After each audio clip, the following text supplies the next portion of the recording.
Further, and in the era of tribalization or tribunalization, however you want to pronounce it, the constant refrain is that the executive trenches into areas of adjudication and therefore accused of usurping judicial functions by appointing persons with executive bias.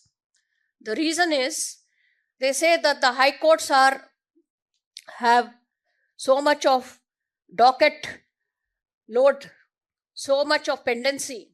Therefore, let us create tribunals to unload the pressure on the High Court. Initially, it started with the Service Tribunal, Central Administrative Tribunal, State Administrative Tribunals, and that experiment has failed in certain states, and the matters, I am told, have gone back to the High Court. But then it went on from one tribunal to another tribunal to another tribunal. No doubt, in some cases, the tribunals may be a good opportunity for retired judges to have a rehabilitation. But at the same time, who are the members, technical or otherwise, who are assisting such judges is the question.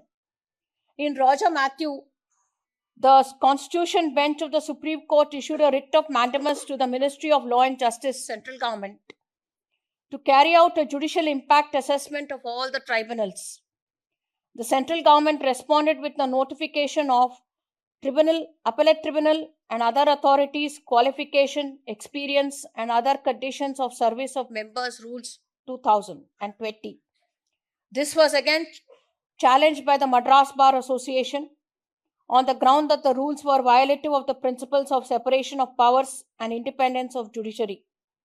The Supreme Court has directed that the Union shall constitute a National Tribunals Commission, which shall act as an independent body to supervise appointments and functioning of tribunals, to consider disciplinary proceedings, and to take care of administrative and infrastructural needs of tribunals.